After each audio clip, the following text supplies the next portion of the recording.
নমস্কাৰ ডিজিটেল আসামলৈ আপোনালোক সকলোকে স্বাগতম জনাইছো। আজি এই ভিডিঅ'ত আমি আলোচনা কৰিম এসচিআৰটি ডিএলএড প্ৰি এন্ট্ৰি টেষ্টৰ সিলেবাস অনুযায়ী ল্যাঙ্গুৱেজ স্কিল সমূহ। তো আমাৰ চাৰিটা ল্যাঙ্গুৱেজ স্কিল আছে যাক আমি ভাষা কৌশল বুলি কওঁ। লিসনিং, স্পিকিং, ৰিডিং আৰু ৰাইটিং, অসমীয়াত শ্ৰৱণ, কথন, পঠন আৰু লিখন। তো আপোনালোকে সিলেবাসত নিশ্চয় পাইছে ল্যাঙ্গুৱেজ সেকশনত এই টপিকটো দিয়া হৈছে। গতিকে এই গোটেইকেইটা কনসেপ্টে আপোনালোকৰ ক্লিয়াৰ হ'ব। লিসনিং মানে কি, স্পিকিং মানে কি, ৰিডিং মানে কি আৰু ৰাইটিং মানে কি। আৰু ইয়াৰ পিছত আপোনালোকে যিকোনো কুৱেশ্যন আহিলে ইয়াৰ পৰা এনসাৰ কৰিব পাৰিব। আপোনালোকে পিডিএফ ফাইলটো ডাউনলোড কৰিব পাৰিব, লিংক ডেসক্ৰিপচন বক্সত দিয়া আছে।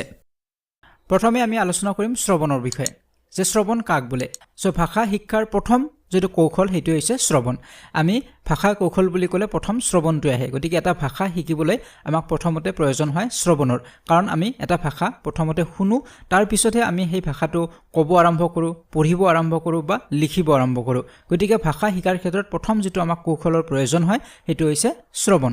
সাধাৰণ অৰ্থত কাণেৰে শুনা কাৰ্যকে শ্ৰৱণ বোলা হয়। আমি সাধাৰণতে ভাবো যে কাণেৰে আমি যি শুনিলো হেতুৱে আমাৰ শ্ৰৱণ হ'ল, কিন্তু ভাষা কৌশলৰ ক্ষেত্ৰত তেনে ধৰণৰ নহয়। শ্ৰৱণৰ অৰ্থ ভাষা শিক্ষাত কাণলৈ যি শব্দ আহে সেয়াই নহয়। ভাষা শিক্ষাত শ্ৰৱণৰ অৰ্থ হ'ল বাক্যৰ অৰ্থ বুজা, মনত ৰখা আৰু প্ৰয়োজন অনুসাৰে ব্যৱহাৰ কৰাৰ অৰ্হতা লাভ কৰা। গতিকে ভাষা শিক্ষাত শ্ৰৱণৰ অৰ্থ হৈছে যে আমি যি শুনিছো তাৰ অৰ্থ আমি বুজি পাব লাগিব। কিবা এটা শব্দ আমি শুনিলো, কিন্তু কিহৰ শব্দ আমি শুনিলো তাৰ অৰ্থ আমি বুজি পোৱা নাই, তেতিয়াহ'লে আমাৰ শ্ৰৱণ কমপ্লিট হোৱা নাই। যেতিয়া আপুনি ক্লাছত ছাত্ৰ-ছাত্ৰীসকলক কিবা এটা বিষয়ৰ ওপৰত শিক্ষা দিব, তেতিয়া ছাত্ৰ-ছাত্ৰীসকলে আপুনি কি কৈ আছে এইটো শুনাৰ লগতে বুজিব লাগিব। যদি সিহঁতে বুজিব পাৰিছে আপুনি কি কৈ আছে, তেতিয়াহ'লে সিহঁতৰ শ্ৰৱণ কমপ্লিট হৈছে। গতিকে শুনাৰ লগতে অৰ্থ বুজি পাব লাগিব আৰু সিহঁতে শুনা কথাখিনি মনত ৰাখিব লাগিব আৰু প্ৰয়োজন অনুসৰি সেই মনত ৰখা কথাখিনি সিহঁতে ব্যৱহাৰ কৰিব পাৰিব লাগিব। তেতিয়াহে আমি তাক শ্ৰৱণ বুলি ক'ব পাৰোঁ। যিকোনো কথা আমাৰ কাণত আহি পৰিলে আমি শুনাকে শ্ৰৱণ বুলি কোৱা নহয়। ভাষা শিক্ষাৰ ক্ষেত্ৰত শ্ৰৱণ হ'ব লাগিলে শুনা কথাখিনিৰ অৰ্থ বুজা, শুনা কথাখিনি মনত ৰখা আৰু প্ৰয়োজন অনুসৰি আমি তাক ব্যৱহাৰ কৰাৰ যেটো অৰ্হতা, সেই অৰ্হতাটোকে কোৱা হয় শ্ৰৱণ বুলি। সো নিশ্চয় আপোনালোকে বুজিব পাৰিছে। ইয়াৰ উপৰিও আপোনালোকে কেইটামান কথা আৰু মনত ৰাখিব যে শিশুসকলৰ যেতিয়া শ্ৰৱণ দক্ষতা বঢ়াব লাগিব, তেতিয়া শিক্ষকসকলে বা মাক দেউতাকে কেইটামান কথাৰ ওপৰত সদায় গুৰুত্ব দিব লাগে। সেইকেইটা হৈছে শুদ্ধ উচ্চাৰণ। যেতিয়া শিক্ষকসকলে শুদ্ধ উচ্চাৰণ কৰিব, তেতিয়া ছাত্ৰ-ছাত্ৰীসকলেও শুদ্ধ উচ্চাৰণ শিকিব পাৰিব। যদি শিক্ষকজনে ভুলকে শিকায়, যদি শিক্ষকজনে ভুল এটা উচ্চাৰণ শিকাইছে, তেতিয়াহ'লে সেই ছাত্ৰ-ছাত্ৰীসকলে ভুল উচ্চাৰণ এটাই শিকিব বা সেই শব্দটোৰ ভুল উচ্চাৰণ সিহঁতে কৰিব। ঠিক তেনেদৰে মাক দেউতাকো যেতিয়া শুদ্ধ উচ্চাৰণ কৰিব, তেতিয়া নিজৰ ল'ৰা-ছোৱালীসকলে শুদ্ধ উচ্চাৰণ শিকিব পাৰিব। আৰু শুদ্ধকে উচ্চাৰণ কৰিলেহে আমি শুদ্ধকে লিখিব পাৰিম। আমাৰ যদি উচ্চাৰণত ভুল হয়, তেতিয়াহ'লে আমাৰ লিখতো ভুলেই হ'ব।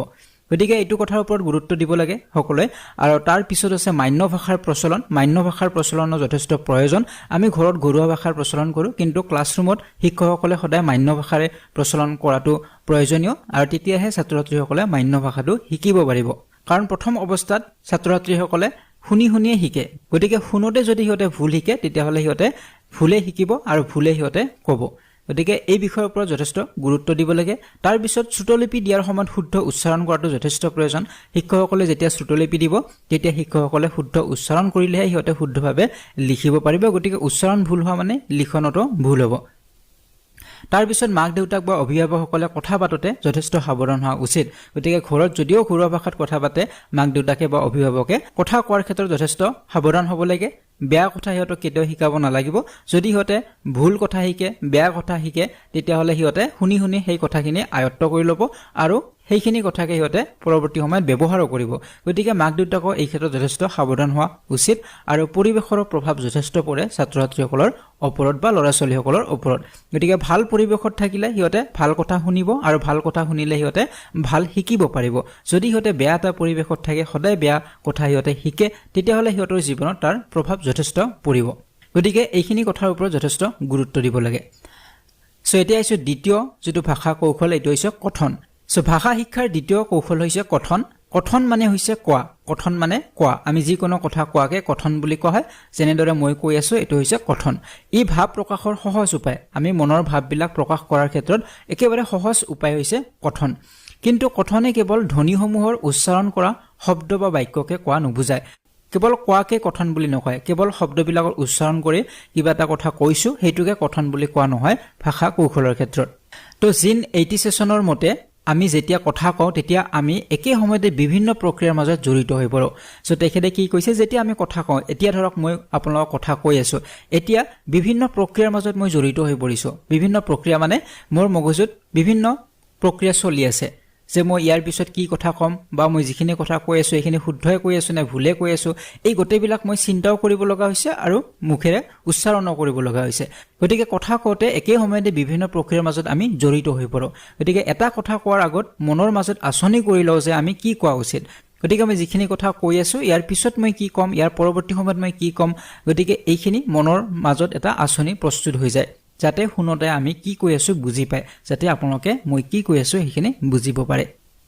গতিকে ডেফিনেটলি বুজিব পাৰিছে কথন মানে কেৱল কোৱাকে নবুজায় যিকোনো কথা আমি ক'লে তাক কথন বুলি কোৱা নহব ভাষা শিক্ষণৰ ক্ষেত্ৰত কথন হ'ব লাগিলে শুদ্ধকে আমি ক'ব লাগিব শুদ্ধ উচ্চাৰণ আমি কৰিব লাগিব তাৰ লগে লগে মই কি কৈ আছো হেতু মই বুজিও পাব লাগিব মই নিজে বুজি নপোৱাকে যদি কথাখিনি কওঁ তেতিয়াহলে তাক কথন বুলি নকয় সো নিশ্চয় বুজিব পাৰিছে এতিয়া কথন দক্ষতা কেনেদৰে বঢ়াব সো সকলো ছাত্ৰ-ছাত্ৰীৰ কথন দক্ষতা একে নহয় কিছুমানে বহুত ভাল কথা ক'ব পাৰে কিছুমানে ভালদৰে কথা ক'ব নোৱাৰে গতিকে বিভিন্ন ধৰণৰ সমস্যা থাকিব গতিকে কথন দক্ষতা ছাত্ৰ-ছাত্ৰীসকলৰ বঢ়াব লাগিব গতিকে কেনেদৰে বঢ়াব সো এই ক্ষেত্ৰত শিক্ষকসকলৰ যথেষ্ট কৰণীয় থাকে যেনে প্ৰথমটোত কোৱা হৈছে শিক্ষকসকলে কিছুমান প্ৰশ্নৰ উত্থাপন কৰি শিক্ষাৰ্থীসকলক কোনো এক বিশেষ ভাষা স্পষ্টকৈ ক'ব পৰাকৈ গঢ়ি তুলিব পাৰে এতিয়া যিকোনো ভাষা হ'ব পাৰে অসমীয়া ভাষা হ'ব পাৰে ইংৰাজী হ'ব পাৰে হিন্দী ভাষা হ'ব পাৰে যিকোনো ভাষাই নহওক সেই ভাষাটো যেতিয়া শিকাব শিক্ষকগৰাকীয়ে তেতিয়া বিভিন্ন প্ৰশ্নৰ উত্থাপন কৰি ইহঁতক সেই ভাষাটো স্পষ্টকৈ ক'ব পৰা এটা সুবিধা ইহঁতক দিব লাগিব তেতিয়াহে ইহঁতে স্পষ্টকৈ ক'বলৈ সাহস কৰিব তাৰ পিছত কোৱা হৈছে শিক্ষকসকলে শিক্ষাৰ্থীসকলক বিভিন্ন কাৰ্যৰ লগত জড়িত কৰি পৰীক্ষা কৰিব লাগে ইহঁতক পৰীক্ষাও কৰিব পাৰে বিভিন্ন কাৰ্যৰ লগত ইহঁতক জড়িত কৰিব পাৰে আৰু সেই কাৰ্যৰ লগতে ইহঁতক ভাষা কোৱাৰ এটা সুবিধা দিব পাৰে ইহঁতক এটা প্লেটফৰ্ম দিব পাৰে গতিকে সেই প্লেটফৰ্মৰ জৰিয়তে ইহঁতে নিজৰ মনৰ কথাখিনি ইহঁতে উপস্থাপন কৰিব পাৰিব গতিকে শিক্ষকসকলে এনেধৰণে পৰীক্ষাও কৰিব পাৰে ছাত্ৰ-ছাত্ৰীসকলক তাৰ পিছত কোৱা হৈছে শিক্ষকসকলে বিভিন্ন খেল ভিত্তিক পদ্ধতি গ্ৰহণ কৰিব পাৰে খেলা-ধূলাৰ মাজেৰেও ইহঁতক আমি ভাষা শিকাব পাৰো গতিকে ভাষা কোৱাৰ এটা সুবিধা ইহঁতক দিব পাৰো গতিকে খেল ভিত্তিক পদ্ধতিৰ জৰিয়তে আমি কথন দক্ষতা ইহঁতক বঢ়াব পাৰো তাৰ পিছত কোৱা হৈছে কথন ৰীতি মধুৰ হোৱাটো অতি প্ৰয়োজনীয় আৰু এটো সকলোকে ইম্পৰ্টেন্ট হয় কাৰণ আমি কথা ক'লেই নহব আমাৰ কথাখিনি আনজনে শুনি ভাল পাব লাগিব গতিকে কথন ৰীতি আমাৰ মধুৰ হ'ব লাগিব শুৱলা হ'ব লাগিব গতিকে তাৰ ওপৰতো আমি যথেষ্ট গুৰুত্ব দিব লাগে শিক্ষকসকলে তাৰ পিছত কোৱা হৈছে কঠিন শব্দসমূহৰ শুদ্ধ উচ্চাৰণ অনুশীলন কৰাব লাগে এতিয়া বহুতো কঠিন শব্দ থাকে যিবিলাক কঠিন শব্দ আমি উচ্চাৰণ ভালদৰে কৰিব নোৱাৰো গতিকে সেই উচ্চাৰণবিলাক শিক্ষকসকলে বিভিন্ন পদ্ধতিৰ জৰিয়তে ইহঁতক কৰাব লাগিব শুদ্ধ যাতে উচ্চাৰণ কৰিব পাৰে তাৰ ওপৰত গুৰুত্ব আমি দিব লাগে আৰু লাষ্ট ভিডিঅ'ত আমি আলোচনা কৰিছিলো এই ক্ষেত্ৰত আমি কালেক্টিভ ৰিডিং কৰিব পাৰো শিক্ষকজনে উচ্চাৰণবিলাক মাতি দিলে আৰু ছাত্ৰ-ছাত্ৰীসকলক শিক্ষকজনে কোৱা কথাখিনিকে ৰিপিট কৰিবলৈ ক'ব পাৰে যাক আমি কালেক্টিভ ৰিডিং বুলি কওঁ লাষ্ট ভিডিঅ'ত আমি এই বিষয়ে আলোচনা কৰিছিলো গতিকে বিভিন্ন পদ্ধতিৰ জৰিয়তে ছাত্ৰ-ছাত্ৰীসকলৰ শুদ্ধ উচ্চাৰণৰ ক্ষেত্ৰত গুৰুত্ব দিব লাগিব আৰু শেষত কৈছে বিদ্যালয়ৰ বিভিন্ন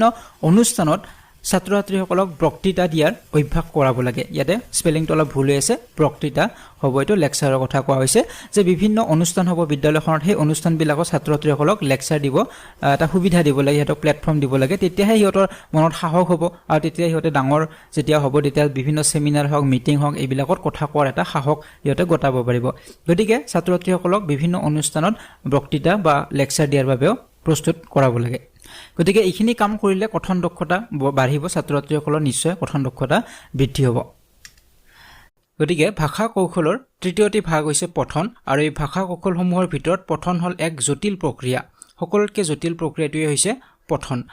পাঠ এটা মুখেৰে মাতি যোৱা ব্যৱস্থাটোকে পঠন বোলে আমি যিকোনো এটা পাঠ মুখেৰে যেতিয়া মাতি যাওঁ বা আওৰাই যাওঁ তাকে পঠন বুলি কোৱা হয় কিন্তু ইয়াতে মনত ৰাখিবলৈ কথাটো হৈছে পঢ়ন আৰু পঠনৰ মাজত কিন্তু পাৰ্থক্য আছে পঢ়ন বেলেগ আৰু পঠন বেলেগ এতিয়া পঢ়ন মানে হৈছে যেতিয়া আপুনি শুদ্ধ উচ্চাৰণ কৰি যিকোনো এটা বাক্য বা যিকোনো এটা পাঠ আপুনি পঢ়ে এটো হৈছে পঢ়ন আৰু পঠন হৈছে উচ্চাৰণবিলাক শুদ্ধ হোৱাৰ লগতে সেই পাঠটোৰ বা সেই বাক্যবিলাকৰ আপুনি অৰ্থ জানিব লাগিব তাৰ ওপৰত ধ্বনি চিহ্নসমূহ আপোনালোকে জানিব লাগিব ক'ত বিৰাম হ'ব ক'ত দাঁড়ি ক'ত কমা হ'ব এই সকলোবিলাক আপুনি জানিব লাগিব আৰু হেতুকে পঠন বুলি কোৱা হয় গতিকে পঢ়ন আৰু পঠনৰ মাজত পাৰ্থক্য হেতুৱে পঢ়ন মানে কেৱল শুদ্ধ উচ্চাৰণৰে কিবা এটা পঢ়াকে পঢ়ন বুলি কোৱা হয় কিন্তু পঠনত শুদ্ধ উচ্চাৰণৰ লগতে আপুনি সেই বাক্যৰ অৰ্থ বা তাৰ ভাৱ বুজি পাব লাগিব ইয়াৰ উপৰিও পঠনত চকু কাণ আৰু মুখ বা জিভা এই তিনিটা জ্ঞানেন্দ্ৰিয়ৰ গুৰুত্ব সমানে থাকে এটা পঠনত চকুৰৰ গুৰুত্ব আছে কাৰণ চকুৰে আপুনি চাব লাগিব কি পঢ়িব এটো লিখাখিনি আপুনি চকুৰে চাব লাগিব গতিকে চকুৰ গুৰুত্ব আছে তাৰ লগতে কাণ আপুনি শুনিব লাগিব আপোনাক কি পঢ়িব কৈছে তাৰ পিছত মুখ বা জিভাৰ যথেষ্ট প্ৰয়োজন আছে গুৰুত্ব আছে কাৰণ জিভাৰে আপুনি উচ্চাৰণ কৰিব শব্দবোৰ গতিকে এই তিনিটা জ্ঞানেন্দ্ৰিয়ৰ গুৰুত্ব সমানে থাকিব চকু কাণ আৰু জিভাৰ এইবিলাকৰ ওপৰতো প্ৰশ্ন হ'ব পাৰে গতিকে নিশ্চয় বুজিব পাৰিছে যে পঠন কাক বোলে এতিয়া পঠনৰ কাৰণসমূহ আমি জানিলো যে আমি কি কাৰণত পঠন কৰো কিয় আমি পঢ়ো ইয়াতে চাৰিটা ইয়াতে কাৰণ লিখা হৈছে নজনা কথা জানিব আমি যি কোনো নজনা কথা জানিবৰ বাবে আমি পঢ়ো বা পঠন কৰো অভিজ্ঞতা সঞ্চয়ৰ বাবে আমি অভিজ্ঞতাবিলাক সঞ্চয় কৰিব বিচাৰো যে পঢ়িলে আমাৰ অভিজ্ঞতা হ'ব আৰু সেই অভিজ্ঞতাবিলাক আমি সঞ্চয় কৰিব পাৰো 3 নম্বৰত কোৱা হৈছে আনন্দ উপভোগৰ বাবে কেতিয়াবা আমি আনন্দৰ বাবেও কিছুমান আৰ্টিকল হক বা কিতাপ আমি পঢ়ো আৰু 4 নম্বৰত কোৱা হৈছে অৱসৰ বিনোদনৰ বাবে আৰু কেতিয়াবা আমি জিৰণি লৈ আছো আমাৰ কোনো ধৰণৰ কাম নাই তেতিয়াও আমি এই অৱসৰৰ সময়খিনি আমি পাৰ কৰাৰ বাবেও আমি কেতিয়াবা পঢ়ো গতিকে মূলত এইবিলাক কাৰণতে পঢ়া হয় ইয়াৰ উপৰিও আমি পঠনৰ জৰিয়তে নতুন শব্দ শিকিব পাৰো বাক্যৰ গাঁথনি প্ৰক্ৰিয়া শিকিব পাৰো খণ্ড বাক্য শিকিব পাৰো জতুৱা ঠাঁচ শিকিব পাৰো সমাৰ্থক শব্দ বিপৰীত শব্দ আদিৰ প্ৰকৃতি এই সকলোবিলাক আমি জানিব পাৰো আৰু তাৰ লগতে দাৰি কমা আদিৰ যথাযথ ব্যৱহাৰো পঠনৰ জৰিয়তে আমি শিকিব পাৰো গতিকে এইবিলাক কাৰণ বা উদ্দেশ্য আগত ৰাখি আমি পঠন কৰো এতিয়া পঠনৰ বহুকেইটা ভাগ আছে পঢ়াৰ বহুকেইটা ভাগ আছে গতিকে ইয়াত টোটাল 8টা ভাগ আমি আলোচনা কৰিম নীৰৱ পঠন সৰৱ পঠন আদৰ্শ পঠন স্পষ্ট পঠন সমস্বৰ পঠন দ্ৰুত পঠনৰ আৰু দুটা ভাগ ইয়াতে আমি ডিসকাস কৰিম স্কিমিং আৰু স্ক্যানিং সুসংহত পঠন আৰু বিস্তৃত পঠন ইয়াতে স্পেলিংটো অলপ ভুল হৈ আছে এটো বিস্তৃত পঠন হ'ব যেটো এক্সটেনসিভ ৰিডিং বুলি কোৱা হয় এতিয়া প্ৰথমতে আমি চাম নীৰৱ পঠন কাক বোলে নীৰৱ পঠন হল সম্পূৰ্ণৰূপে নীৰৱতাৰ মাজেৰে অধ্যয়ন কৰা আমি যদি সম্পূৰ্ণৰূপে নীৰৱ হৈ কোনো এটা পাঠ আমি অধ্যয়ন কৰো হেতুৱে হৈছে নীৰৱ পঠন আৰু বিশ্বৰ অধিক সংখ্যক ব্যক্তিয়ে হৈছে নীৰৱ পাঠক আৰু এই নীৰৱ পঠনৰ উদ্দেশ্য হল কাকো আমনি নিদিয়াকৈ পঢ়া গতিকে আমি যেতিয়া মনে মনে পঢ়ো বা নীৰৱ হৈ পঢ়ো তেতিয়া কোনো এজন ব্যক্তিয়ে আমনি নাপায় ইয়াৰ সহায়ত অধিক সময় আগ্ৰহেৰে পঠন কাৰ্য চলাই নিব পাৰে গতিকে নীৰৱ পঠনৰ জৰিয়তে আমি বেছি সময়লৈকে পঢ়িব পাৰো বা পঠন কাৰ্য চলাই নিব পাৰো কাৰণ আমাৰ ভাগৰ নালাগে তাৰ উপৰিও মনত ৰাখিব লাগিব যে নীৰৱ পঠনে পঠনৰ গতিবেগ বৃদ্ধি কৰিব পঢ়াৰ যেটো বেগ হেতু বৃদ্ধি হ'ব তাৰ লগতে একাগ্ৰতাও বৃদ্ধি হয় কাৰণ নীৰৱ হৈ পঢ়ি থাকিলে আমাৰ যেটো একাগ্ৰতা পঢ়াৰ প্ৰতি যেটো আগ্ৰহ সেই আগ্ৰহটো আমাৰ বাঢ়ি গৈ থাকে এইবিলাক কোৱেশ্চন হ'ব পাৰে যে একাগ্ৰতা কি পঠনৰ জৰিয়তে বাঢ়ে তেতিয়া উত্তৰ হ'ব নীৰৱ পঠন গতিবেগও বাঢ়িব নীৰৱ পঠনৰ জৰিয়তে আৰু এই নীৰৱ পঠনৰ দ্বাৰাই শিক্ষাৰ্থীসকলে কোনো বিষয়ৰ গভীৰ অধ্যয়নত ৰদ হ'ব পাৰে গতিকে গভীৰভাৱে যদি আমি অধ্যয়ন কৰিব লাগে কোনো এটা বিষয় তেনেহলে আমি নীৰৱ পঠন কৰিব লাগিব গতিকে এইখিনি আছিল নীৰৱ পঠনৰ বিষয় আৰু এটা 2 নম্বৰ পইণ্টটো আমি আলোচনা কৰিম এটো হৈছে সৰৱ পঠন আৰু ইয়াক ইংৰাজীত কোৱা হয় লাউড ৰিডিং বুলি কোৱা হয় আৰু আগৰটো নীৰৱ পঠন হেতু আছিল সাইলেন্ট ৰিডিং চিঞৰি আমি যি পঠন কৰো তাকে সৰৱ পঠন বুলি কোৱা হয় যেনেদৰে আমি কবিতা মুখস্থ কৰো কবিতা মুখস্থ কৰাৰ সময়ত আমি চিঞৰি কবিতাটো মাতি আমি মুখস্থ কৰো নেওতা মুখস্থ কৰাৰ সময়তো এই সৰৱ পঠন কৰা হয় বা লাউড ৰিডিং কৰা হয় গতিকে সৰৱ পঠনৰ জৰিয়তে বিভিন্ন বৰ্ণ বা শব্দ স্পষ্টকৈ উচ্চাৰণ কৰিব পৰা যায় যেতিয়া আমি লাউডলি আমি পঢ়িম তেতিয়া আমাৰ উচ্চাৰণবিলাক শুদ্ধ হ'ব স্পষ্ট হ'ব আৰু বৰ্ণ শব্দ এইবিলাক আমি স্পষ্টভাৱে উচ্চাৰণ কৰিব পাৰিম আৰু এই সৰৱ পঠনৰ জৰিয়তে ছন্দ জ্যোতি বিৰাম চিহ্ন ইত্যাদিবোৰৰ বিষয়ে লক্ষ্য কৰা যায় তাৰ উপৰিও সৰৱ পঠন কিন্তু যতে ততে কৰিব পৰা নাযায় যতে ততে আপুনি লাউড ৰিডিং কৰিব নোৱাৰিব চিঞৰি পঢ়িব নোৱাৰিব সৰৱ পঠনত শুদ্ধ উচ্চাৰণৰ প্ৰয়োজনীয়তা থাকে যেতিয়া আমি লাউড ৰিডিং কৰিম তেতিয়া শুদ্ধ উচ্চাৰণ আমি কৰিব লগা হয় কাৰণ আমি ভুল উচ্চাৰণ কৰিলে আমাৰ ভুলটো আমি ধৰিব পাৰো বা ছাত্ৰ এজনে লাউড ৰিডিং কৰি যেতিয়া ভুল কৰিব তেতিয়া শিক্ষকজনে ধৰিব পাৰিব যে তাৰ উচ্চাৰণটো ভুল হৈছে কিন্তু যদি নীৰৱ ৰিডিং কৰি থাকে তেও ভুল পঢ়ি থাকিলে শিক্ষকজনে গম নাপাব গতিকে উচ্চাৰণ শুদ্ধ হোৱাৰ ইয়াতে সুবিধা থাকে গতিকে ইয়াতে আৰু এটা কথা মনত ৰাখিব যে সৰৱ পঠনত গতিবেগ ক্ষিপ্ৰতৰ কৰিব পৰা নাযায় ইয়াতে গতিবেগ ক্ষিপ্ৰতৰ নহব আপোনাৰ অলপমান সময় পঢ়াৰ পিছতে ভাগৰ লাগিব কাৰণ আপুনি চিঞৰি পঢ়িব আপোনাৰ এনাৰ্জি কমি যাব কিন্তু নীৰৱ পঠনত ক্ষিপ্ৰতৰ হয় আৰু তাত একাগ্ৰতাও বৃদ্ধি পায় গতিকে এই সৰৱ পঠন বা লাউড ৰিডিং নিম্ন পৰ্যায়ৰ যিবিলাক শিক্ষাৰ্থী আছে তেওঁলোকৰ ক্ষেত্ৰতে কাৰ্যকৰী হয় গতিকে মই কৈছো যে প্ৰাইমাৰী লেভেলৰ যিবিলাক ছাত্ৰ-ছাত্ৰী আছে তেওঁলোকৰ ক্ষেত্ৰত সৰব ৰিডিংটো বেছি দেখা পোৱা যায় আৰু এই সৰব পঠন বা লাউড ৰিডিংৰ ক্ষেত্ৰত আমি তত্ত্বগধুৰ বিষয়সমূহৰ তত্ত্ব জনাটো একেবাৰে সম্ভৱ নহয় কাৰণ আমি তত্ত্বগধুৰ বিষয়বিলাকৰ যদি আমি তত্ত্ব উলিয়াব লগা হয় গৱেষণা কৰি আমি কিবা এটা বস্তু উলিয়াব লগা হয় কিবা এটা কথা আমি জানিব লগা হয় তেনেহলে আমি নীৰৱ ৰিডিং কৰিব লাগে সাইলেন্ট ৰিডিং কৰিলেহে আমি তাৰ তত্ত্বটো ধৰিব পাৰিম বা উলিয়াব পাৰিম নিশ্চয় আপোনালোকে বুজি পাইছে নীৰৱ আৰু সৰব ৰিডিং এতিয়া আমি আলোচনা কৰিম আদৰ্শ পঠন বা মডেল ৰিডিং বুলি কোৱা হয় গতিকে আদৰ্শ পঠনত তিনিটা বস্তু আমি লক্ষ্য কৰিব লাগিব তাৰ প্ৰথমটো হৈছে নিৰ্ভুলতা যে আপুনি যি পঢ়িব তাত কোনো ভুল থাকিব নালাগিব ভুল যদি আপুনি পঢ়ে তেনেহলে হেইটো আদৰ্শ পঠন হ'ব নোৱাৰে গতিকে নিৰ্ভুলতাটো হৈছে আদৰ্শ পঠনৰ এটা বৈশিষ্ট্য দ্বিতীয় কথাটো হৈছে গতিবেগ আপোনাৰ পঠনত গতিবেগ থাকিব লাগিব আমি অলপ আগতে পাইছিলো যে নীৰৱ পঠনত গতিবেগ থাকে আৰু নীৰৱ পঠনে গতিবেগ বৃদ্ধি কৰে পঢ়াৰ গতিবেগ বৃদ্ধি কৰে ঠিক তেনেদৰে আপোনাৰ পঠনত যদি গতিবেগ আছে আপুনি স্পিডত পঢ়িব পাৰিছে তাৰ ওপৰত আপোনাৰ পঢ়োতে কোনো ধৰণৰ ভুল হোৱা নাই উচ্চাৰণ সঠিক হৈছে য'ত আপুনি বিৰাম দিব লাগে তাত বিৰাম দিছে তেনেহলে আপোনাৰ হেইটো আদৰ্শ পঠন হ'ব তাৰ পিছৰ বৈশিষ্ট্যটো হৈছে বোধগম্যতা যে আদৰ্শ পঠন হ'ব লাগিলে বোধগম্যতাও থাকিব লাগিব যে আপুনি যি পঢ়িছে সেই পঢ়াখিনি আপুনি বুজিব পাৰিব আপুনি যদি পঢ়িছে ঠিকে উচ্চাৰণো ঠিকে কৰিছে সকলোবোৰ ঠিকে আছে কিন্তু আপুনি যদি পঢ়াখিনি বুজিব পৰা নাই তেনেহলে হেইটো আপোনাৰ আদৰ্শ পঠন নহয় গতিকে এইখিনি যি পঠনত থাকিব তাকে আদৰ্শ পঠন বুলি কোৱা হয় গতিকে ইয়াত নীৰৱ পঠন বা সৰব পঠন দুটাৰে বৈশিষ্ট্য কিন্তু আমি আদৰ্শ পঠনত পাওঁ তাৰ পিছত 4 নম্বৰটো হৈছে স্পষ্ট পঠন ইয়াতে একো বুজিবলগীয়া বিশেষ নাই স্পষ্ট পঠন মানে স্পষ্টভাৱে যেটো পঢ়া হয় শব্দবিলাকৰ সঠিক উচ্চাৰণ যদি কৰা হয় হেইটো হৈছে স্পষ্ট পঠন গতিকে স্পষ্ট পঠনৰ যথেষ্ট প্ৰয়োজন থাকে ছাত্ৰ-ছাত্ৰীসকলক যেতিয়া আমি সৰব বা লাউড ৰিডিং কৰিব দিম তেতিয়া স্পষ্ট পঠন হ'ব আৰু শিক্ষকসকলে লাউড ৰিডিংৰ জৰিয়তে স্পষ্ট পঠন কৰিব পাৰে আৰু স্পষ্ট পঠনৰ জৰিয়তে যিবিলাক ভুল ত্ৰুটি হিহঁতৰ ৰৈ যায় উচ্চাৰণৰ ক্ষেত্ৰত বা জ্যোতি চিহ্ন বা বিৰামৰ ক্ষেত্ৰত এই সকলোবিলাক হিহঁতৰ শুদ্ধ হোৱাৰ সুবিধা পায় গতিকে এইখিনি হৈছে স্পষ্ট পঠন তাৰ পিছত কোৱা হৈছে সমস্বৰ পঠন সাধাৰণতে শিক্ষাৰ্থীসকলৰ কেতিয়াবা কঠিন শব্দবিলাক অথবা বাক্য পঢ়ি থকা সময়ত জটিলতাপূৰ্ণ অৱস্থাৰ সৃষ্টি হয় বা কেনা লাগে যে পঢ়ি আছে সহজবিলাক ঠিকে পঢ়িলে কিন্তু তাৰে মাজতে কিছুমান জটিল শব্দ থাকে যিবিলাক হিহঁতে পঢ়িব টান পায় বা হিহঁতৰ কেনা লাগি যায় তেনে অৱস্থাৰ যাতে উদ্ভৱ নহয় তালৈ লক্ষ্য ৰাখি শিক্ষকে পাঠটো পঢ়িবলৈ দিয়াৰ আগতে শিকাৰুসকলে শুনিব পোৱাকৈ মাতি শুনাব লাগে আৰু এই যেটো প্ৰক্ৰিয়া এই প্ৰক্ৰিয়াটো কি বুলি কোৱা হয় সমস্বৰ পঠন বুলি কোৱা হয় যাতে ছাত্ৰ-ছাত্ৰীসকলৰ ভুল নহয় তাৰ বাবে শিক্ষকজনে আগতে কবিতাটো যদি মাতি শুনাই দিয়ে যে ইয়াৰ উচ্চাৰণবিলাক এনে ধৰণৰ বা এনে ধৰণে তোমালোকে পঢ়িবা তাৰ পিছত যদি ছাত্ৰ-ছাত্ৰীসকলে পঢ়ে একেলগে হেতুকে কোৱা হ'ব সমস্বৰ পঠন বুলি গতিকে জটিল শব্দ বা জটিল বাক্যবিলাক যেতিয়া খকজা লাগে ছাত্ৰ-ছাত্ৰীৰ এই সমস্যাৰ পঠন কৰিব পাৰে তাৰ পিছত কোৱা হৈছে দ্ৰুত পঠন শিক্ষাৰ্থীসকলৰ পঠন যি কাৰ্য পঢ়াৰ যেটো কাৰ্য এই কাৰ্যটো উন্নত অৱস্থালৈ নিয়াৰ ক্ষেত্ৰত দ্ৰুত পঠনৰ ভূমিকা মন কৰিবলগীয়া যে দ্ৰুত পঠন যদি আমি কৰিব দিও তেনেহলে শিক্ষাৰ্থীসকলৰ পঠন কাৰ্যৰ উন্নতি হয় তেওঁলোকে ভালদৰে পঢ়িব পৰা হয় প্ৰাথমিক শিক্ষাৰ ক্ষেত্ৰত ইয়াৰ প্ৰয়োজনীয়তা নাথাকিলেও মজলীয়া পৰ্যায়ত ইয়াক প্ৰয়োগ কৰিব পৰা যায় প্ৰাথমিক পৰ্যায়ত ইয়াৰ বেছি প্ৰয়োজন নাই কিন্তু মজলীয়া পৰ্যায়ত ইয়াৰ যথেষ্ট প্ৰয়োজন আছে দ্ৰুত মানে হৈছে খৰকৈ যে আমি পঢ়িব পৰা যায় এই খৰকৈ পঢ়িব পৰাটো এটা আৱশ্যকীয় এটা কৌশল এটো যেনেদৰে নিউজবিলাক পঢ়া হয় বহুত দ্ৰুত পঠন হয় খৰকৈ পঢ়ে গতিকে এই খৰকৈ পঢ়াৰ যেটো অভ্যাস এটো যদি মজলীয়া স্তৰত কৰা হয় তেনেহলে ছাত্ৰ-ছাত্ৰীসকলে দ্ৰুত পঠন কৰিব পৰা হয় এতিয়া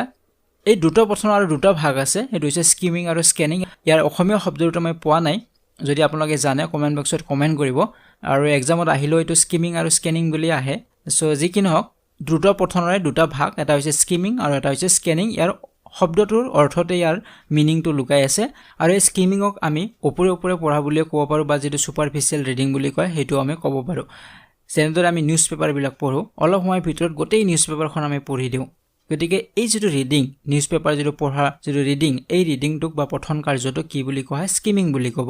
কাৰণ তাত আমি মূল বিষয়বিলাক ওপৰে পঢ়ি গৈছো আৰু তাৰ যেটো ভাৱ হেতু আমি বুজি লৈছো আমি ডিটেইলত পঢ়া নাই কিন্তু স্কেনিংত কি হয় যে কোনো এটা শব্দ আমি বিচাৰো এটা পাঠ দিয়া আছে তাৰ পৰা এটা প্ৰশ্ন উত্তৰ বিচাৰিব দিয়া হৈছে বা এটা নাম বিচাৰিব দিয়া হৈছে তেতিয়া হলে আমি গোটেই পাঠটো ওপৰৰ পৰা এনেকৈ স্ক্যান কৰি আহি সেই শব্দটোহে আমাৰ লক্ষ্য যে যেটো শব্দ আমাক ছাৰজনে বিচাৰিব দিছে সেই শব্দটোহে আমাৰ লক্ষ্য থাকে আৰু সেই শব্দটো আমি বিচাৰি উলাও প্ৰথমৰ পৰা আমি ওপৰে ওপৰে পঢ়ি আহো আৰু এইটো কয় স্ক্যানিং বুলি ইয়াতে উদ্দেশ্য থাকে কিন্তু এটা পাৰ্টিকুলাৰ বস্তু যেনেদৰে আপোনালোকৰ সিটেটৰ এক্সামৰ যদি এডমিট কাৰ্ডখন আহে তেতিয়া আপুনি কিমান ডেট হেতু চাব কোড ভেনুটো হেতু চাব বাকিবিলাক আপুনি নাচায় কিন্তু ওপৰৰ পৰা আপুনি চাই আহিব স্ক্যান কৰি আহিব কোড আছে ডেটটো লিখা কোড আছে গতিকে এটো হৈছে স্ক্যানিং আৰু স্কিমিঙত হৈছে গোটেইখিনি বস্তু ওপৰৰ পৰা পঢ়ি যায় আৰু তাৰ এটা হাৰমৰ্ম বা তাৰ ভাৱটো পোৱা যায় যে কি ক'ব বিচাৰিছে ইয়াৰ পিছত 7 নম্বৰত আছে সুসংহত পঠন ইয়াক ইন্টেনসিভ ৰিডিং বুলি কোৱা হয় আৰু তলতটো হৈছে বিস্তৃত পঠন আৰু ইয়াক এক্সটেনসিভ ৰিডিং বুলি কোৱা হয় গতিকে সুসংহত পঠন বা ইন্টেনসিভ ৰিডিং মানে হৈছে গভীৰভাৱে অধ্যয়ন কৰা যদি আপোনাক এটা পাঠ দিলে আৰু সেই পাঠটোৰ তাৰ হাৰমৰ্ম উলাব দিছে বা তাত কি গ্ৰামাৰ ইউজ হৈছে সকলোবিলাক যদি আপুনি পঢ়ে ডিটেইলছত তেতিয়া তাক কোৱা হ'ব সুসংহত পঠন তাত আপুনি প্ৰতিটো শব্দৰ অৰ্থ চাইছে বাক্যবিলাক চাইছে বাক্যবিলাকৰ অৰ্থ চাইছে কেনেদৰে বাক্যত ব্যৱহাৰ কৰা হৈছে বা সেই বাক্যবিলাকৰ কি ভাৱ প্ৰকাশ কৰা হৈছে হেতু আপুনি চাইছে তাৰ গ্ৰামাৰ তাৰ দাৰি কমা সকলোবিলাক আপুনি ষ্টাডি কৰিছে আৰু সেই পঠনটো কোৱা হ'ব সুসংহত পঠন বা ইন্টেনসিভ ৰিডিং আৰু ইয়াৰ পিছতটো হৈছে বিস্তৃত পঠন বা এক্সটেনসিভ ৰিডিং যেটো আমি বহলভাৱে পঢ়ো কিন্তু আমি তাৰ প্ৰতিটো শব্দৰ অৰ্থ বা তাৰ বাক্য এইবিলাক আমি বুজিবলৈ চেষ্টা নকৰো যদি আপোনাক এটা পাঠ দিয়ে আৰু তাৰ যেটো মূল ভাৱ কি হেতু উলাব দিছে তেতিয়া আপুনি গোটেই পাঠটো পঢ়িব কিন্তু ইমান বিস্তৃতভাৱে আপুনি নপঢ়ে ইমান বহলভাৱে আপুনি বা ইমান গভীৰভাৱে আপুনি নপঢ়িব গোটেই পাঠটো সুপাৰফিচিয়েল ৰিডিং কৰি আপুনি তাৰ কি ভাৱ বা কি সাৰাংশ হেতু উলিয়াই ল'ব ইয়াকে কোৱা হয় বিস্তৃত পঠন বহলভাৱে পঢ়া হয় বহুত পঢ়া হয় কিন্তু গভীৰভাৱে পঢ়া নহয় কিন্তু সুসংহত বা ইন্টেনসিভ ৰিডিংত আমি গভীৰভাৱে পঢ়ো কোনো এটা বিষয় আৰু তাৰ সকলোবিলাক ভাৱ বা শব্দৰ ব্যৱহাৰ বা গ্ৰামাৰ সকলোবিলাক আমি তাত চোৱা হয় হেতু হৈছে ইন্টেনসিভ ৰিডিং যেতিয়া আমি কৰবাত কিবা গৱেষণা এনে ধৰণৰ কাৰ্য কৰিব লগা হয় তেতিয়া আমি ইন্টেনসিভ ৰিডিং কৰো সো এতিয়া আহিছো লিখন আৰু লিখনটো হৈছে 4 নম্বৰ যেটো ভাষা কৌশল 3 নম্বৰত আছিল পঠন সো লিখন হৈছে এনে এটা মাধ্যম যাৰ জৰিয়তে কোৱাখিনি প্ৰকাশ কৰা হয়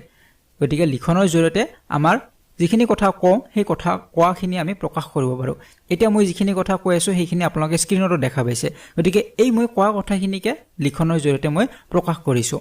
গতিকে কোৱাটো সহজ হয় কথনটো আমাৰ সহজ কিন্তু লিখনটো যথেষ্ট টান আৰু ইয়াতে কোৱা হৈছে লিখা কথাটো শ্ৰৱণৰ দৰে প্ৰাথমিক কথা নহয় লিখাটো শ্ৰৱণৰ দৰে ইমান সহজ নহয় শ্ৰৱণটো আমি শুনি থাকিব পাৰো যেনেদৰে আপোনালোকে শুনি আছে গতিকে এটো সহজ কিন্তু লিখনটো সহজ নহয় কাৰণ লিখিবলৈ কিছুমান উপকৰণৰ প্ৰয়োজন হয় কিছুমান আমাক উপকৰণ লাগে যেনে বৰ্ণমালা জানিব লাগিব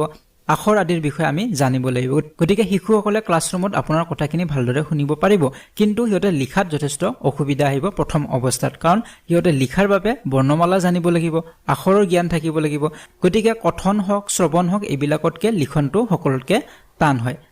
সো এইখিনিতে আপোনালোকে আৰু এটা কথা মনত ৰাখিব লিখন মানে কেৱল যিকোনো কথা লিখাকে লিখন বুলি কোৱা নহয় সো ভাল লিখনি এটা হ'ব লাগিলে বহুকেইটা কথাৰে গুৰুত্ব থাকে সো এনেকুৱা নহয় যে ভাল হাতৰ আখৰ মানে ভাল লিখনি সো বহুতে ভাবে যে ভাল হাতৰ আখৰ গতিকে ভাল লিখিছে গতিকে ভাল হাতৰ আখৰ হলেই যে ভাল লিখনি হ'ব হেতু নহয় গতিকে ভাল লিখনি এটা তেতিয়াহে হ'ব যেতিয়া তেওঁ যিখিনি কথা তেওঁক লিখিবলৈ দিয়া হৈছে সেই কথাখিনি যদি সঠিক ৰূপে উপস্থাপন কৰিব পাৰিছে প্ৰসংগ অনুসৰি হতে লিখিব পাৰিছে হেতুহে সকলকে ইম্পৰ্টেন্ট কথা তাৰ পিছতে তাত ভাল হাতৰ আখৰ বা গ্ৰামাৰ এইবিলাকৰ কথা আহিব গতিকে যেতিয়া শিক্ষক গৰাকীয়ে ছাত্ৰ-ছাত্ৰীসকলৰ এখন বহি চেক কৰিব এখন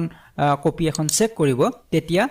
হেতু চাব লাগিব যে যেটো বিষয়ৰ ওপৰত লিখিবলৈ দিয়া হৈছিল ছাত্ৰ-ছাত্ৰীসকলক সেই বিষয়টো ভালদৰে লিখিব পাৰিছে নে পৰা নাই সেই বিষয়টোৰ ওপৰত তেওঁৰ যিখিনি জ্ঞান আছে বা যি তেওঁৰ ধাৰণা আছে সেইখিনি তেওঁ উপস্থাপন কৰিব পাৰিছে নে পৰা নাই হেতুৰ ওপৰতহে বেছি গুৰুত্ব দিব লাগে তাৰ পিছতে তাৰ গ্ৰামাৰ সঠিক হৈছে নে নাই শব্দৰ সংখ্যা ঠিক আছে নে নাই বা ভাল হাতৰ আখৰ হৈছে নে নাই হেতু পিছত আহিব কিন্তু সকলোতকৈ ইম্পৰ্টেন্ট হ'ব প্ৰসংগ অনুসৰি বা প্ৰসংগ সংগতি দৰ্শাই তেওঁ লিখিব পাৰিছে নে পৰা নাই হেতুহে সকলোতকৈ ইম্পৰ্টেন্ট হ'ব গতিকে এই কথাখিনি আপোনালোকে সদায় মনত ৰাখিব সো এতিয়া লিখনৰ উদ্দেশ্য কি কিয় লিখিব লাগে সো লিখনৰ এটা দুটা উদ্দেশ্যৰ কথা কোৱা হৈছে শুনি আৰু পঢ়ি কি শিকিলো তাক অনুধাৱন কৰা যে যেতিয়া ছাত্ৰ-ছাত্ৰীসকলে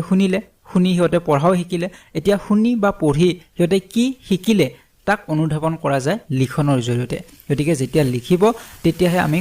জানিব পাৰিম বা শিক্ষকসকলে জানিব পাৰিব যেটো কিমান দূৰ আয়ত্ত কৰিলে সেই বিষয়টো তাৰ উপৰিও বৰ্ণশুদ্ধি দূৰীকৰণ কৰা আমাৰ বৰ্ণৰ ক্ষেত্ৰত যিমানবিলাক অসুবিধা থাকে সেই বৰ্ণশুদ্ধিবিলাক দূৰীকৰণ হয় সো এই দুটা আছিল প্ৰাথমিক যেটো উদ্দেশ্য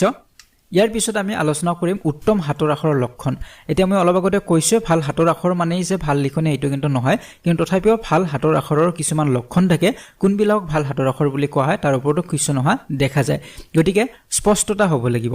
যেতিয়া স্পষ্টভাৱে লিখিব পাৰিব হেতু হৈছে ভাল হাতৰ আখৰৰ এটা লক্ষণ এনেকুৱা নহয় যে দেখাত ধুনিয়া আখৰ কেইটা হেতু হৈছে ভাল হাতৰ আখৰ হেতু নহয় দেখাত ধুনিয়া বহুত অকাই পকাই লিখিলে যে ভাল হ'ব এটো নহয় স্পষ্ট হ'ব লাগিব চিনি পোৱা হ'ব লাগিব অৰ্থ সম্পন্ন হ'ব লাগিব যি আপুনি লিখিছে তাৰ এটা অৰ্থ দেখিব লাগিব ভুল কথা ধুনিয়াকে স্টাইলত লিখিলে হেতু ভাল হাতৰ আখৰ বুলি কোৱা নহয় তাৰ এটা অৰ্থও থাকিব লাগিব ব্যৱধান থাকিব লাগিব আখৰবিলাকৰ মাজত ব্যৱধান থাকিব লাগিব বা শব্দৰ মাজত ব্যৱধান থাকিব লাগিব দ্ৰুততা থাকিব লাগিব স্পিডত আপুনি লিখিব পাৰিব লাগিব এটা শব্দই যদি আপুনি বহুত সময় লিখে তেতিয়া হলে তাক ভাল হাতৰ আখৰ বুলি নকয় গতিকে লিখাৰ যেটো এভাৰেজ যেটো স্পিড আমাৰ থাকিব লাগে সেই দ্ৰুততা থাকিব লাগিব তাৰ পিছত কৈছে জ্যোতি চিহ্নৰ সঠিক প্ৰয়োগ আমাৰ জ্যোতি চিহ্নবিলাক ক'ত দাঢ়ি হ'ব ক'ত কমা হ'ব ক'ত সেমিকলন হ'ব এইবিলাক আমি সঠিক ৰূপে প্ৰয়োগ কৰিব জানিব লাগিব তেতিয়াহে তাক ভাল হাতৰ আখৰ বুলি কোৱা হয় তাৰ উপৰি আখৰৰ আকৃতি আমাৰ যিবিলাক আখৰ সেই আখৰবিলাকৰ আকৃতিও সঠিক হ'ব লাগিব আমি বেছি ষ্টাইল কৰিব গৈ যদি তাৰ আকৃতিয়ে হলাই দিও তেতিয়াহলে তাক ভাল হাতৰ আখৰ বুলি নকয় ঠিক তেনেদৰে নিৰ্ভুলতা থাকিব লাগিব ভুল হ'ব নালাগিব গ্ৰামাৰৰ কোনো ধৰণৰ ভুল হ'ব নালাগিব যদি গ্ৰামাৰৰ ভুল হয় তেতিয়া হলেও তাক ভাল হাতৰ আখৰ বুলি কোৱা নহয় গতিকে একিটা কথা আপোনালোকে মনত ৰাখিব উত্তম হাতৰ আখৰ হ'ব লাগিলে একিটা লক্ষণ থাকিব লাগিব কেৱল ধুনিয়া দেখিলে যে ভাল হাতৰ আখৰ তেনেকুৱা নহয় এতিয়া শেষত আমি আলোচনা কৰিম লিখাৰ দক্ষতা বিকাশ কেনেদৰে কৰিব পাৰিব আপুনি শিক্ষক হিচাপে লিখাৰ দক্ষতা কেনেদৰে বিকাশ কৰিব আপোনাৰ ছাত্ৰ-ছাত্ৰীসকলৰ সো প্ৰথমটোত কৈছে ভাষাটোৰ আখৰ আৰু বিভিন্ন আকৃতিবোৰ চিনাক্ত কৰা গতিকে প্ৰথম কামটো হৈছে ছাত্ৰ-ছাত্ৰীসকলে আখৰবিলাক চিনি পাব লাগিব কোনটো আখৰ কি হেতু ভালদৰে চিনিব পাৰিব লাগিব হেতু প্ৰথম কাম হ'ব শিক্ষক গৰাকীৰ তাৰ পিছত কোৱা হৈছে কলম পেন্সিল ব্যৱহাৰ কৰোতে হাত আৰু আঙুলিৰ চালনাৰ ওপৰত নিয়ন্ত্ৰণ অনা এতিয়া ভাল কৰি লিখিব লাগিলে কলম আৰু পেন্সিলৰ ওপৰত হেতৰ নিয়ন্ত্ৰণ থাকিব লাগিব গতিকে কলমটো কেনেদৰে ধৰিব লাগে পেন্সিল কেনেদৰে ধৰিব লাগে কেনেদৰে পকাব লাগিব আখৰটো তো এইবিলাক বিষয় শিকাব লাগিব এইবিলাকৰ ওপৰত যেটো নিয়ন্ত্ৰণ হেতৰ কেনেদৰে আনিব পাৰে তাৰ ওপৰত হেতক শিকাব লাগিব তাৰ পিছত কোৱা হৈছে শব্দৰ সঠিক বানান শিকোৱা শব্দবিলাকৰ সঠিক বানানো শিকাব লাগিব তেতিয়াহে হেতৰ লিখাৰ দক্ষতা বাঢ়িব দে তাৰ পিছত কৈছে গ্ৰাফ কাগজ বা আস্তনা কাগজ দিয়া ওদিকে ছাত্ৰ-ছাত্ৰীসকলক প্ৰথমতে গ্ৰাফ কাগজ বা আস্তনা কাগজ দিব লাগিব তাত যদি হেতে সঠিক ৰূপে আখৰবিলাক লিখিবলৈ শিকে আৰু শেষত কোৱা হৈছে আখৰৰ আৰ্হি চাই বাক্য লিখিবলৈ দিয়া আৰ্হি আমাৰ তেনেধৰণে লিখিবলৈ দিয়া হয় প্ৰাইমাৰী লেভেলত গতিকে আখৰৰ আৰ্হি থাকে আৰু সেইবিলাক চাইছে আমি লিখো বা তাৰ ওপৰত হাত বুলাবলৈ দিয়া হয় গতিকে তেনেধৰণে প্ৰেক্টিস কৰাব লাগে তেতিয়াহে হেতৰ লিখাৰ দক্ষতা বিকাশ হ'ব গতিকে আজিৰ ভিডিওত আমি এই ভাষা কৌশলবিলাকৰ বিষয়ে আলোচনা কৰিলো সো যদি ভিডিওটি ভাল লাগিছে লাইক আৰু শেয়াৰ কৰিব যদি এতিয়াও চেনেলটি সাবস্ক্ৰাইব কৰা নাই তেনেহলে চেনেলটি সাবস্ক্ৰাইব কৰক আৰু কাষতে থকা বেল আইকনটি প্ৰেছ কৰিবলৈ একেবাৰে নপৰিব আজিলৈ বিদায় লৈছো ধন্যবাদ